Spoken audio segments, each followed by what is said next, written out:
On this episode of the Bronze Metalist podcast, we go all the way back to 1989 for one of my very favorite death metal albums, Realm of Chaos by Bolt Thrower.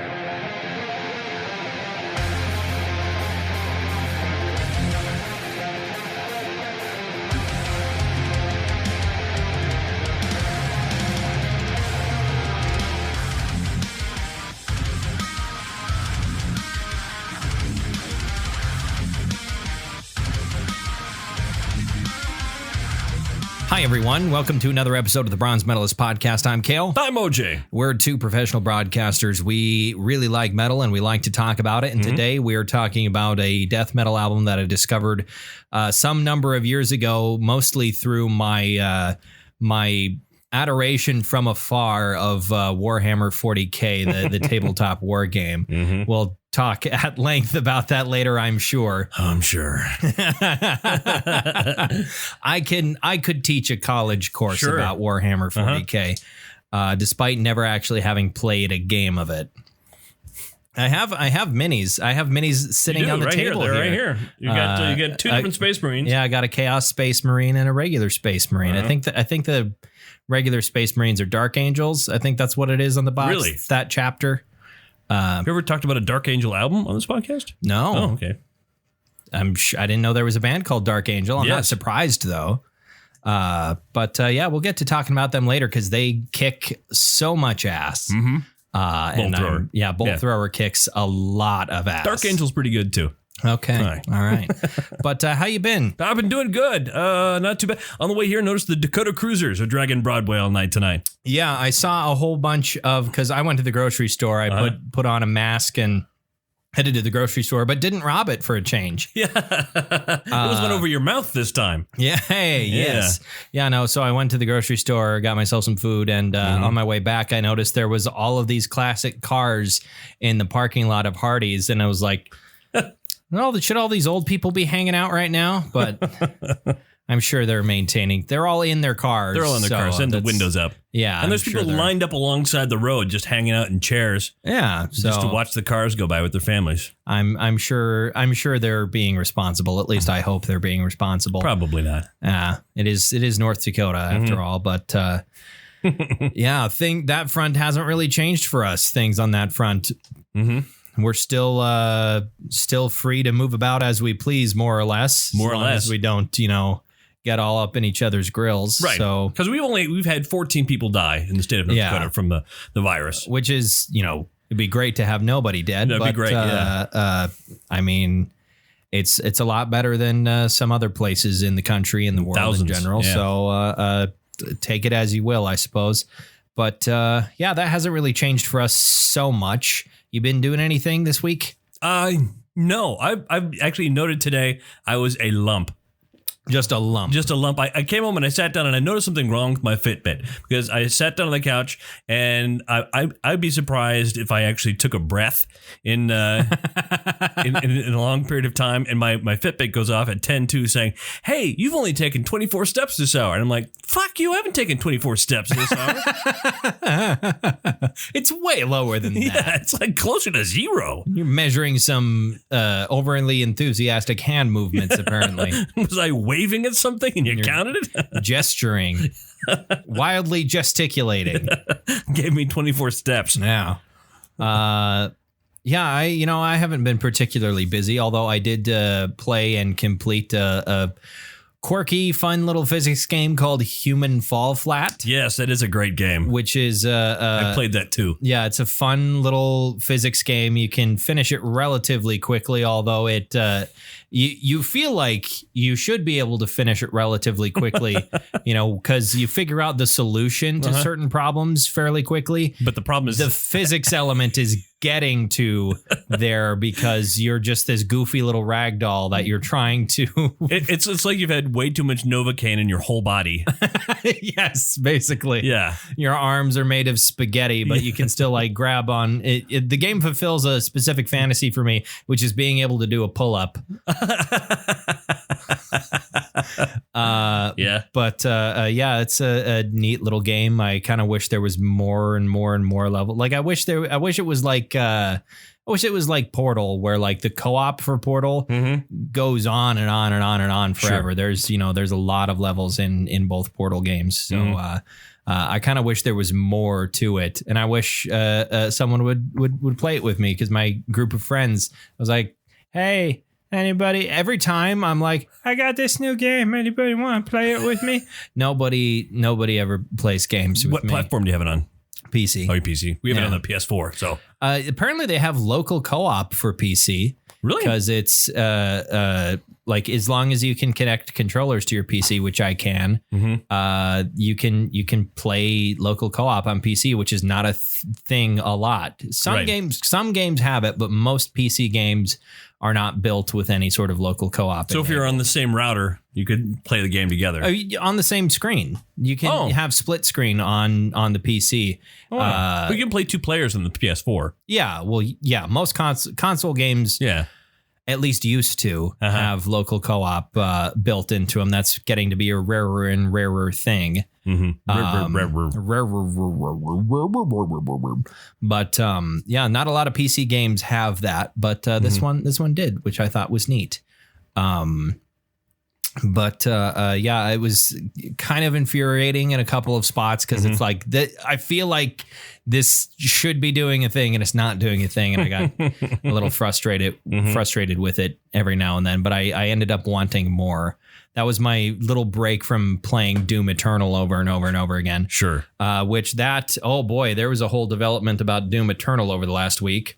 What happened? Well, talking about the soundtrack? Yeah, the soundtrack. Yeah. So people who bought the collector's edition of Doom Eternal were promised a copy of the original soundtrack. And apparently Bethesda, the publisher, wanted it out as soon as possible. Sure. And Mick Gordon, because he is a perfectionist, said, it's not ready. I'm still working on the mixing. So they just had somebody else do the mixing for all of the rest of the songs and not do a very good job of it. So the majority of the original soundtrack that has been released, which is all of it, you can listen to the whole thing on YouTube. The majority of it, I mean, the composition and the recording itself is fine, but the mixing, you can tell, is kind of terrible. It's not Mick Gordon.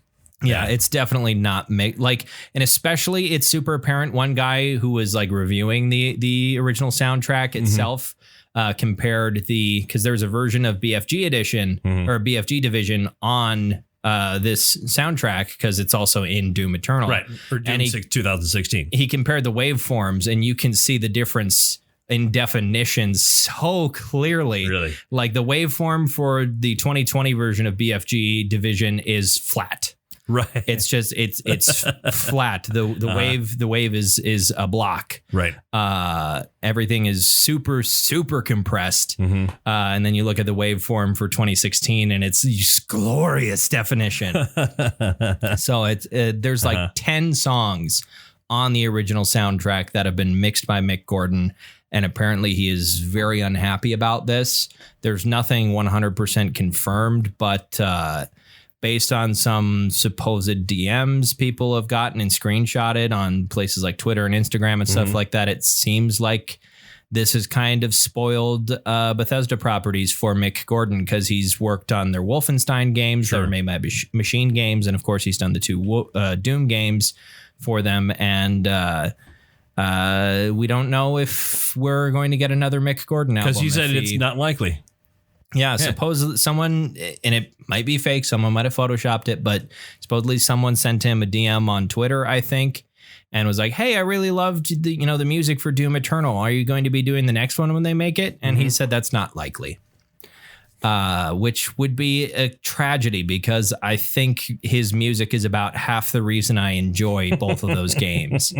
That would be a big shame.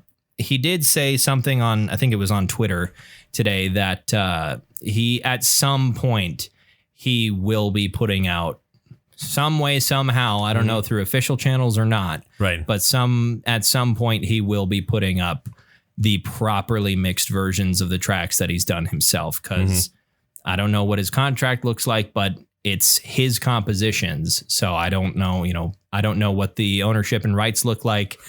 I don't know if he's going to have to be like, hey, I just kind of have these. What if I like emailed them to someone to put up on YouTube? Plausible deniability. Mm-hmm. That would be a complete tragedy if there was another Doom game that was not scored by Mick Gordon. So I really hope they work something out and this doesn't end up going into the long, long list of Bethesda's fuck ups. Yeah. How the mighty have fallen. Mm-hmm. Remember when people liked Bethesda? Remember those days? 2011? Yeah, remember the aftermath of Skyrim and everyone was like, Bethesda's the greatest game developer in the world. And there was that minority of people that were like, I mean, Skyrim is fine, but like it's, you know, as an RPG, it's like super simplified and the quests don't have very much depth and all that. And everyone was like, but it doesn't matter, Skyrim.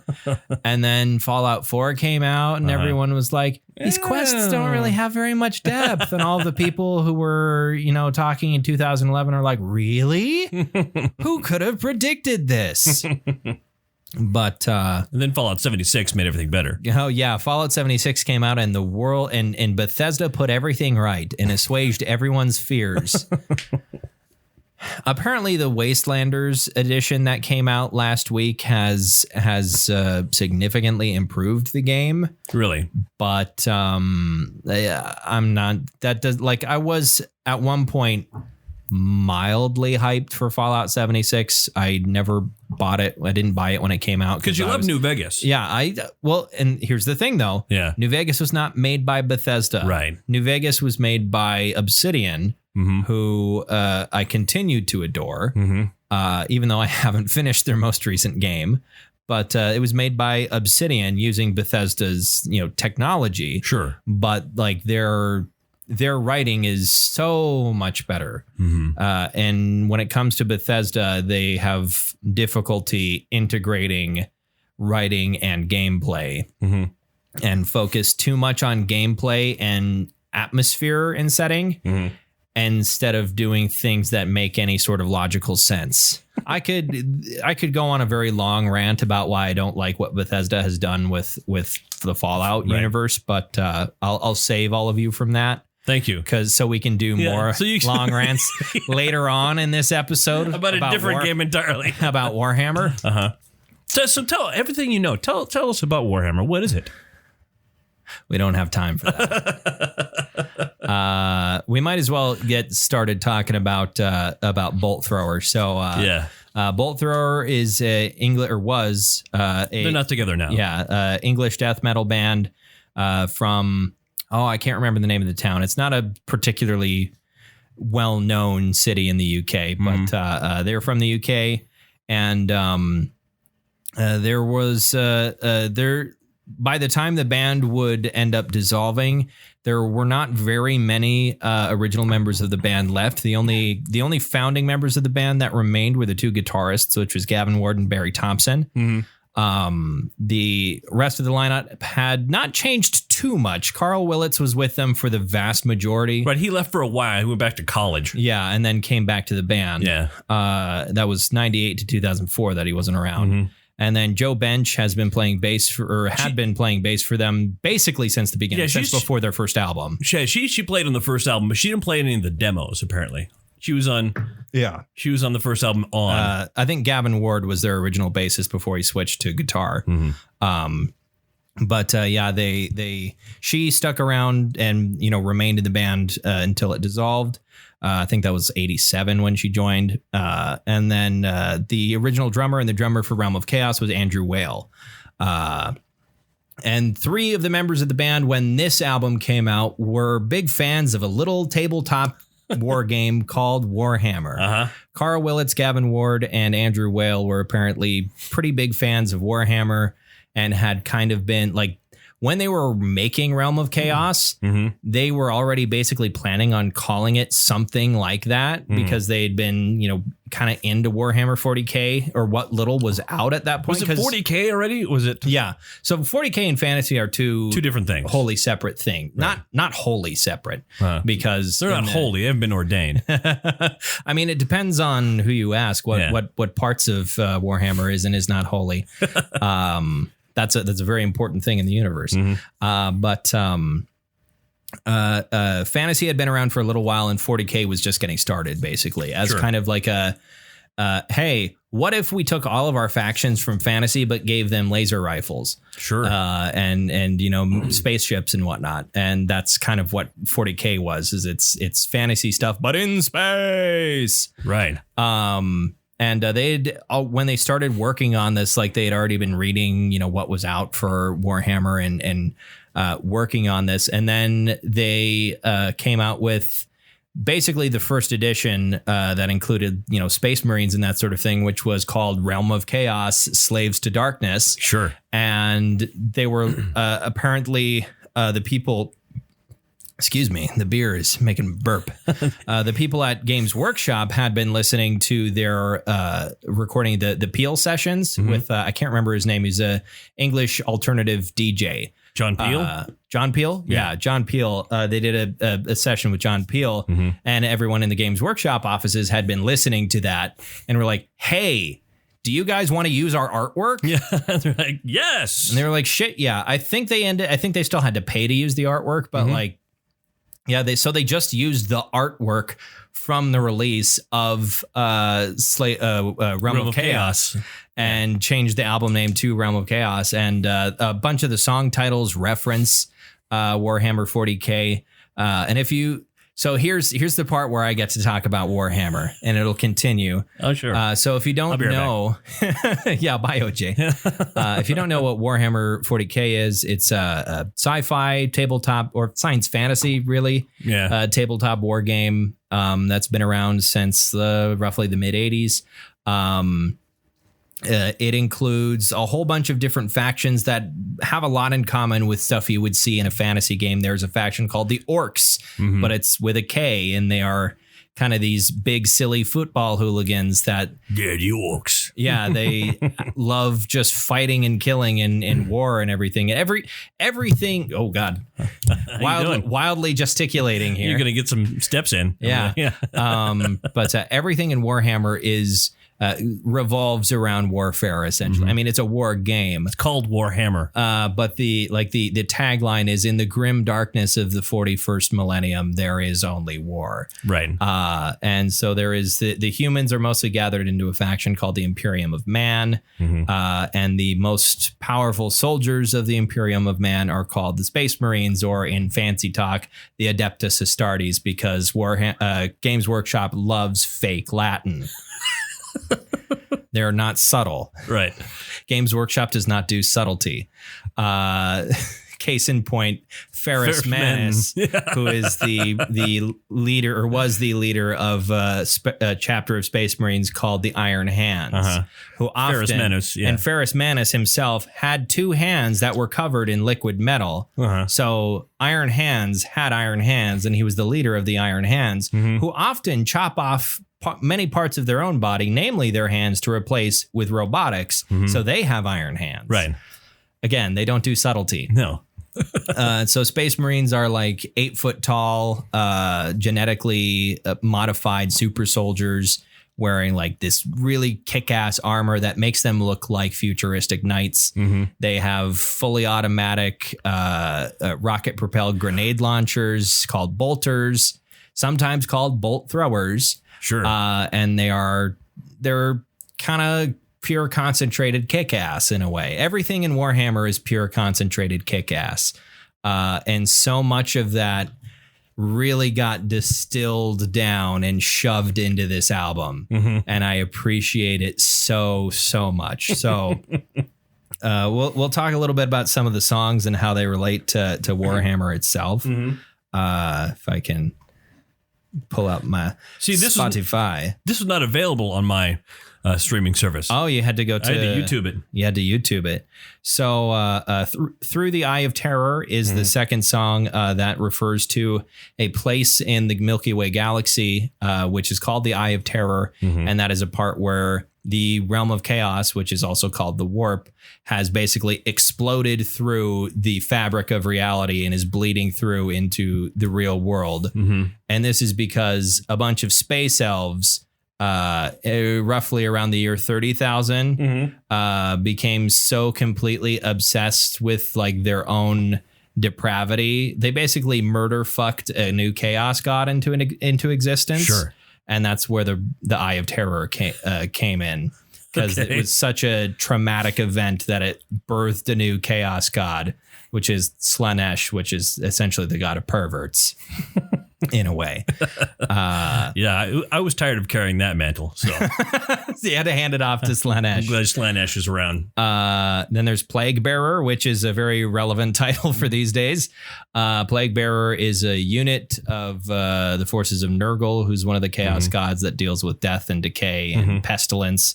And they're one of his units, the Plague Bearers. Nurgle taken from actual lore. Yes, not well, I think the Nurgle, because that's what, Mesopotamian. Yeah. I think that Nurgle actually doesn't really have anything to do with like plague and pestilence, if I remember. It's different. It's different. I think that I don't know if he was even evil. I think the Polish guy. He's evil. Yeah, it was. Yeah, absolutely. That I don't think Behemoth was around when they were getting started on Warhammer. Probably not. And the Chaos Gods, by the way, are the same in Warhammer 40K as they are in Warhammer Fantasy. They're the same Chaos Gods, just slight little differences in the way they're portrayed. There is, of course, Realm of Chaos, which is, again, just refers to the warp itself. There is World Eater, which I adore that song. So World Eater refers singularly to a legion of space marines called the World Eaters. And their whole deal was essentially extreme violence. They're basically an entire chapter of frothing berserkers. If you remove any of the noble Vikingness, because there was a different legion called the Space Wolves that did the Viking thing.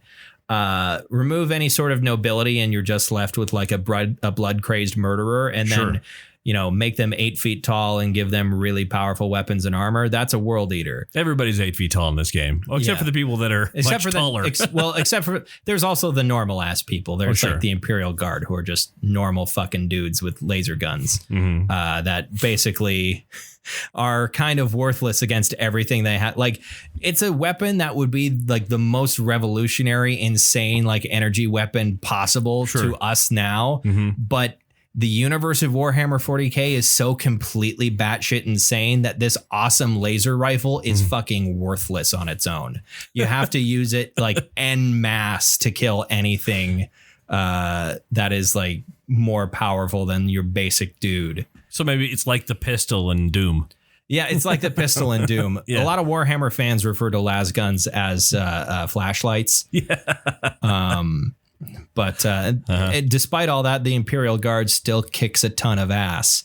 But the World Eaters, on the other hand, they're 8 foot tall maniacs that have implants put in, or the cat wants in. The cat desperately wants in. But no, they had implants called the Butcher's Nails put into their brains, which basically prevents them from feeling pleasure while doing anything other than killing. Violence is the only thing that brings them any sort of pleasure. I know the feeling. Absolutely. And that's what the song title is in reference to, I think, unless it's a complete coincidence, because I don't know how much of the established lore was around in 1989, because Warhammer has changed a lot. Been over 30 years. Yeah, in the last, 40 years. It's been 1980? 1989. Right. 1990. Oh, yeah, 31 that's years 30 ago. years. Yeah. Yeah, it's 31 years, whatever. Yeah, I don't know how to math. I'm not almost 60, dude. You're not? No. I could have fooled me. I guess really, in the grand scheme of things, okay, I am. But in the broader picture. On a geological scale. I'm a tick away. You're so close. But it's changed a lot over the years. Wow, she really wants in. Yeah, I guess so. But it's changed a lot in the last 30 years. Do you think this album slaps? Yes, it slaps. It slaps the ever loving fuck. Yeah, it does. Oh God, it this is one of their last albums to feature a lot of blast beats, essentially. Right. Bolt Thrower's sound would progressively get slower and doomier as their career continued. Right. And there's a lot of more melodic guitars in later work. Yes, this was very much because like their first album is most widely considered a grindcore album. Right. And this is more or less in between a grindcore and death metal album. Although kind of at this point in time, death metal and grindcore were the same. They sounded really close to each other. It's just the people that were in grindcore bands usually came from the punk scene instead of the metal scene. And that's kind of where like I think a lot of the guys, at least at the founding, I think with like Gavin Ward and Barry Thompson, I think they were mostly kind of from the punk scene in the UK rather than the metal scene. But certainly, I think Bolt Thrower would be more popular in the metal scene going forward. There is also a infamous event from their early history involving a baseball bat. Yeah, involving a baseball bat and some Nazis. So they were playing a show at some club in the UK. And the club owner basically warned them before the show that there had been some, unsavory skinhead types that had been coming to shows and causing trouble. And he placed a baseball bat backstage just in case anything happened. And some fights had started to break out. And this is maybe a little bit apocryphal, but I was reading, the story about it earlier this week. And apparently there was like a black guy in the front row, and Carl Willits was like, if they fuck with that dude, I'm going to kick somebody's ass. And the Nazis started fuck with him. So Carl Willits went and got the baseball bat and started beating the shit out of some Nazis with a baseball bat. He like leapt off stage and started fucking going to town on some Nazi skinheads. So fuck yeah, Bolt Thrower. Yeah. We need to be more like Bolt Thrower. Be more like Bolt Thrower. There you go. Beat the shit out of some Nazis. I hope that's not a controversial thing to say amongst our fan base. I really do. I imagine by now, those people have to realize, hey, those guys are nice. They're in the middle, but they're nice. Are we nice? Are you talking about us? I'm talking about us. Are we nice? Are we nice? I don't know. I don't think I'm nice. You're ridiculously nice. I know. Wow, what a very humble thing for me to say. I know I'm ridiculously nice. We're decent, normal ass people who try not to be assholes. At least once a day, Kale will say something at work while I go, ugh.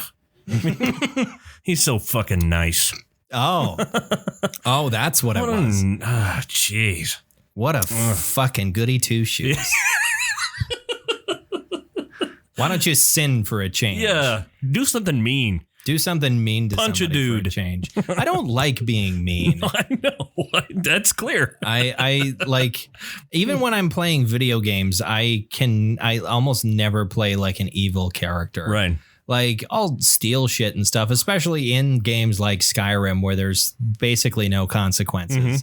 But like in Fallout, where especially in New Vegas, where you can lose reputation and karma. Yeah. I don't like to steal. Right. Because I don't want people to be mad at me. I remember once playing D&D, we did an evil campaign with evil characters. Yeah. And I remember my character quickly turned into Foppish Dandy. He's like, oh, I'm so naughty. Oh, look at me. Because it's easier to be cartoonishly evil than to be seriously evil. Yeah, which I couldn't do. I was look, children, let's kill them. No. Let's tickle them. Let's just burn the orphanage down while they run away over there. People will still know we did a bad thing. But we don't have to, because we are evil. We don't need to kill children. Oh God, Children. I did write basically the intro to a evil one shot where everyone would be playing as some sort of monstrous race. Yeah. But basically the way that I wrote it was like, you guys are kind of evil in name only. Like the leader of their little like monster covenant got murdered, and everyone in the monster covenant thought he was like a really cool dude. Like, sure, he was evil and would like raid towns and murder people. But while he was here, he was the perfect gentleman. Have you ever seen him arrange flowers? He's amazing at it. He always remembers everybody's birthdays. He gets people presents. Like that's what I was going for, because I can't, you know, I don't want to do like, yeah, you guys are like super evil murderers. I want to be like, yeah, you know, you're goblins and orcs and stuff, but you know, you're still people and you have fun and you're nice to each other. You just, you know, the humans are bad to you, so you're bad to them. Who cares? So I never ended up doing anything with that. I just have the intro for it. And then you just let it lay. I just had an idea and I wrote what was in my brain down and didn't really develop it any further. But I can't be bad even in fiction. I don't know why. My favorite chapter in Warhammer, my favorite chapter of Space Marines, they're called the Salamanders. Oh, yeah. As in like the fantasy. Fire salamanders. Yeah, fire. And they have a big thing about fire. They absolutely love like flamethrowers are their favorite weapon. They're from a planet that is basically, you know, like Mustafar from Star Wars. Sure. Do you remember the place where Anakin and Obi-Wan fought each other? Right. And then, Obi-Wan ended up almost dying on the beach there or whatever. You mean Anakin? Anakin. What did I say? Obi-Wan? Yeah, you said Obi-Wan. Nah, I meant Anakin. Basically, that's where they're from. These Space Marines are from a planet like that. And they're also, and like, they're really fucking scary looking. Like they have glowing red eyes and their skin is like coal black and they're covered in like brands and burn marks and stuff because that's part of their rituals. And then they're also the fucking nicest dudes in the galaxy. Like they're one of the very few Space Marine chapters that places human lives at an absolute premium. Sure. And will do everything they possibly can to keep civilians from getting killed on their watch and that sort of thing. Because there's a lot of Space Marines that don't give a shit because the 41st millennium is a crap sack universe and you know, everything's gone to shit, but the salamanders really, really care, and that's why I like them. So even when it comes to something as dark and terrifying as Warhammer, I still manage to pick out the little pieces of light that I can kind of hold to my chest and be like, you're okay. I love the salamanders. They're great. Yeah. Also their Primarch, you know, remember they're from a world covered in volcanoes. They like fire. Their Primarch's name is Vulcan. Of course. Because no subtlety. Games Workshop doesn't do subtlety. Speaking of things that are not subtle, Realm of Chaos by Bolt Thrower. Yeah, not a subtle album, and it's not a particularly well produced album either. You know, okay, here's the deal. You say that, and you said that earlier. That's not true.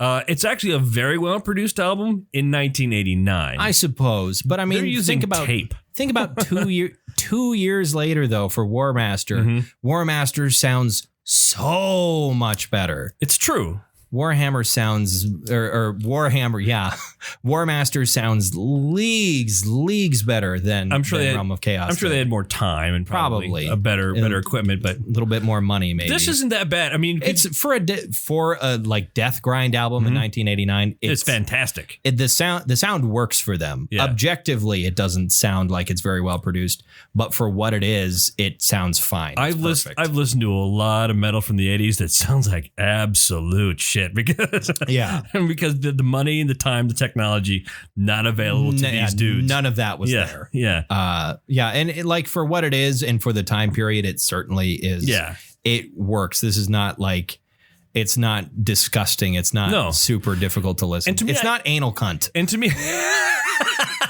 And to me, it's a little bit endearing because, like I said, like earlier this week, was it last week? Was it last month? Was it 2 years ago? I said, same difference.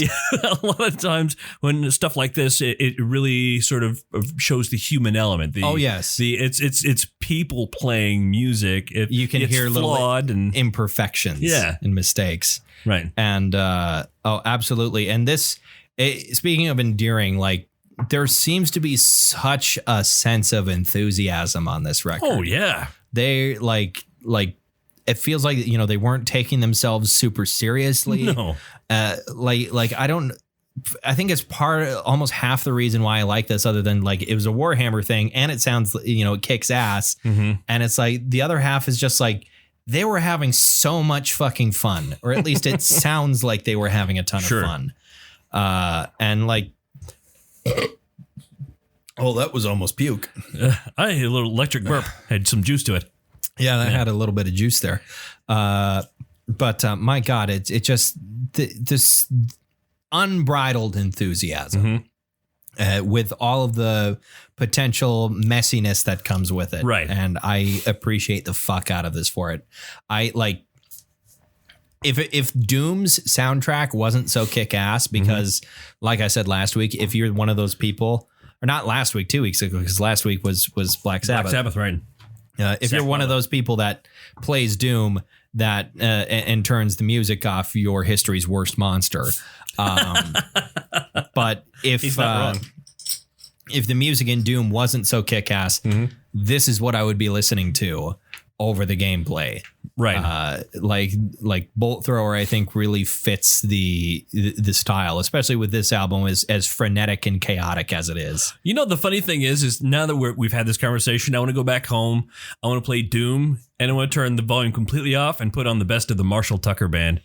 And see how that goes. The best of the Marshall Tucker Band. Replete with Southern rock and flutes. Who popped into my head just now? Oh no, I can't. Conway Twitty. Put on the best Hello, of Conway darling. Twitty. Nice to see you. I wanna hold you tight.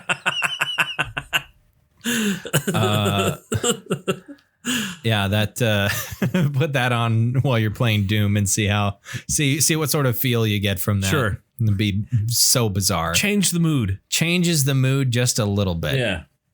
And I think Polygon put out a video that I do agree with, where like even having silly music is almost kind of fitting, because especially when it comes to the glory kills in Doom, everything is kind of slapstick. It's a bit silly, which is what keeps it from being like incredibly bloody and like disturbing.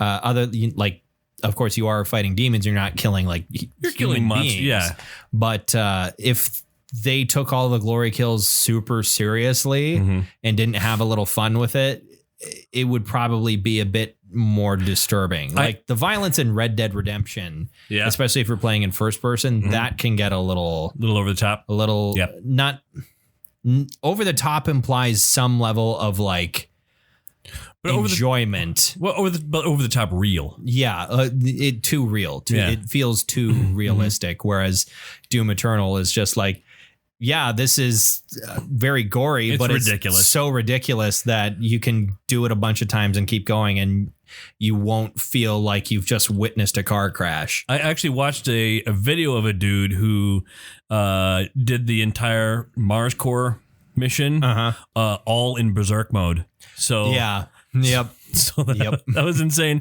And I'm watching this, just the sheer amount of destruction he's doing. I'm thinking, God, I can't imagine getting to this level with my fucking guns. There's no way I could do this. Well, and like Berserk is a cheat mode. It is a cheat. Of course it is. And it honestly makes the game easier because everything is a one-shot kill. It is. Everything is a glory kill. Yeah, and it's not even, and like the regular glory kills are a little bit different and more drawn out. Berserk is you walk up to this demon, and you rip it in half. Yeah, you put your thumbs in each of its eye holes very quickly, and then rip it in half lengthwise. Like that's the sort of stuff that like happens. It has a zipper down the middle. Yeah, it's completely. I think there's one where you grab a zombie by the head and like by one of the legs, and then you rip it in half. Yeah, the imps. You do that with imps. The imps, that's what it is. And there's comical stretching noises, and even during regular games, like when you glory kill a cacodemon and pull its eye out, there's a cork pop sound, like. And the same sort of noise happens when you headshot zombies and imps and stuff. Sure. So like it's the slapstick keeps you from it being too much. Right. It's a well-designed game. Both are well-designed. Yes. Yeah. And for different reasons, I think. Yep. God, we can't stop talking about Doom. We can't stop talking about Doom. Look, it's the perfect video game for us. Yeah, it is. It's the most metal video game other than like Brutal Legend, which is a video game that's entirely based around being a metal video game. Featuring a main character played by Jack Black and a cameo appearance by Ozzy Osbourne. Yeah, so, like, come on. But Oh boy, what's your favorite song? My favorite song in this? Yeah. It's World Eater? Yeah. Yeah. Of course. It's World Eater. It's the best. It's the one that you listen to and go, I'm going to listen to that one again. Yeah. And I think it's mostly the intro and the opening riff. Fantastic. And Carl going, World Eater. And then it plays that amazing opening riff. Yeah. And then it starts out kind of slow, with this chuggy, and then it plays that opening riff. And then about midway through the song, it turns into a grindcore song. And goes completely insane. And I just love it so much. Like this album, true to its name, is feels like it feels like a sonic representation of what the realm of chaos looks like. Imagine everything that's going on in your head. Yeah. That's what it would be to look into the warp, essentially. Terrible. Yeah. Have you ever seen the movie Event Horizon? Well, of course. That's basically how interstellar travel works in Warhammer. They have to go through hell to get there. Yeah. The warp is essentially hell. Mm-hmm. That's out the window. We have the window open because it's actually getting warm out. Yeah, it is. The warp is essentially hell, and they have a special thing called a Geller field, a Sarah Michelle Gellar field, right? Because the Slayer will keep the demons and vampires away. Indeed. They have a Geller field that prevents any sort of demonic incursion into the ship while they're traveling through the warp. Mm-hmm. And occasionally that fails. And pretty much everyone on the ship that is not either has an incredibly strong faith in the Emperor or is not like a space marine that has been, incredibly indoctrinated. Pretty much everyone instantly melts and gets possessed by a demon. Every regular human. It's a bad time. Sure. Unless you're an orc and you're traveling through the warp and your field stops, and then you're about to have the fucking time of your life. All the demons that manifest on that ship are in for a bad time. You boarded the wrong ship, Sparky boy. There is a orc war boss called Tuska Demon Killer that that happened to his ship, and he decided that it was so much fun that he was going to gather up as many boys as he possibly could and invade the Eye of Terror. And Khorne, who is the god of bloodlust and battle and war, was so impressed and entertained by them that when they finally battled their way basically to the center of the Eye of Terror, he resurrected them and keeps them around in his palace to just entertain. He resurrects them at the end of the day so they can keep on fighting. Sure. Because he just thinks they're that much fun. He was so impressed by them. He was like, hey, look, you guys, you earned this. Yeah. You like fighting, so you're going to get to do that for the rest of forever. And all the orcs involved were probably like, thank you, Jonathan Davis. All right. Jonathan Davis. Oh, God damn it. For those of you, Jonathan Davis, lead singer of the band Khorne. The end. Yeah. Moving on. That's fine. That's all right. That's all right. So what metal are you giving this? On one of the available metals. Did you turn it? Yeah, turn it upside down one more time and see if that helps. No, gold.